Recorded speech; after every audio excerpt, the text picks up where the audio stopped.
समाज विकास संस्था संचलित कैलासवासी मधुकर धस स्मृती शेतकरी प्रशिक्षण केंद्र,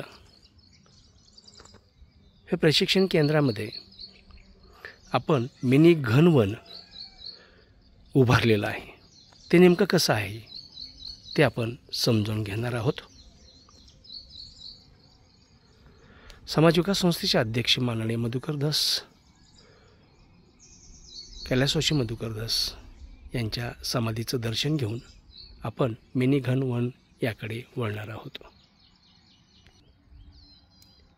याच मिनी घनवनामध्ये विविध प्रकारची फळझाडं लावलेली आहेत.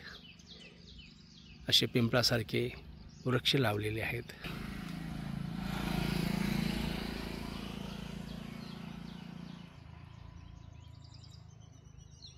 नारळ आहेत.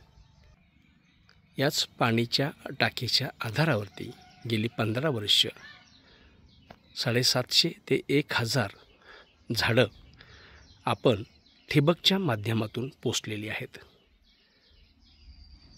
हे साग आहे, याला 4 वर्षे आत्ता पूर्ण झाले.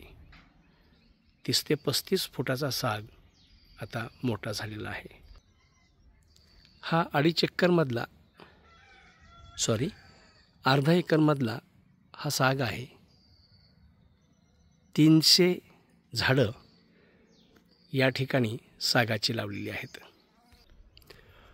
उजव्या बाजूला हे किचन आहे, तर डाव्या बाजूला आलेल्या पाहुण्यांसाठी, थकल्या भागलेल्या शेतकऱ्यांसाठी हे निवासालय आहे, रेस्ट हाऊस आहे, गेस्ट हाऊस आहे.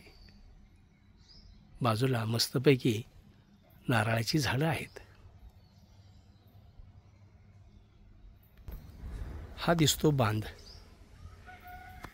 या बांधावरती झाडं लावलेली आहेत.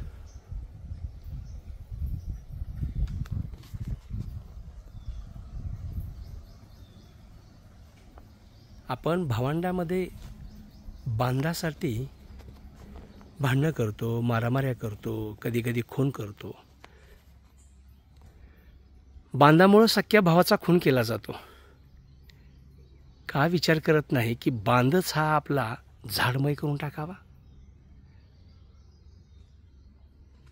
समाज विकास संस्थेच्या या कार्यालयामध्ये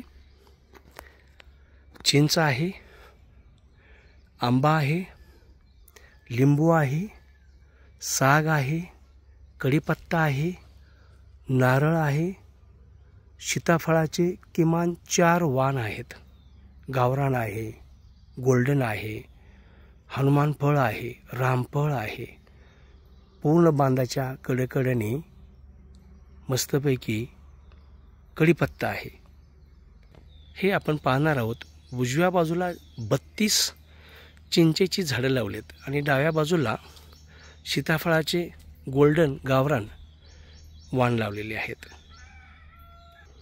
हे अशी चिंच, आंबा, पेरू, सीताफळ, रामफळ, साग अशी ही बहरलेली शेती आहे. हे तुमच्यासमोर ठेवण्याचा महत्त्वाचा मुद्दा आहे. शेतकऱ्यांनो, आत्महत्या करणे हा आमचा धर्म नाही. बळीराजाचा वंश आपण आहोत. तो बळीराजाचा वंश काय सांगतो तर दुसऱ्याचा पोशिंदा होण्याचं भाग्य ज्याला मिळालं तो बळीराजा.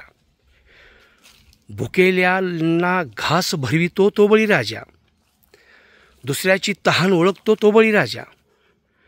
दुसऱ्याचं दुःख ओळखतो तो बळीराजा.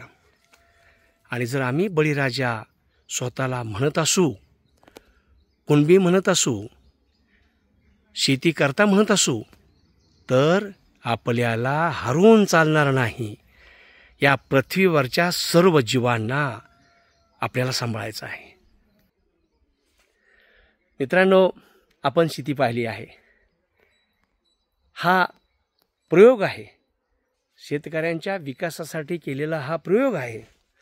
आणि तो प्रयोग तुमच्यासमोर जाणून बुजून ठेवण्याचं महत्त्वाचं कारण, आपण शेतकरी आहोत.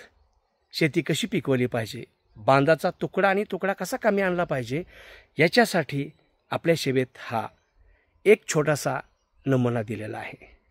मला वाटतं आपण सर्व शेतकऱ्यांनी आपल्या शेतीच्या बांधावरती एक झाड लावलं पाहिजे, एक वाढवलं पाहिजे, एक दान केलं पाहिजे. कुठे जागा नसेल तर एक स्मशानात सुद्धा झाड लावलं पाहिजे. वृक्षप्रेमी, निसर्गप्रेमी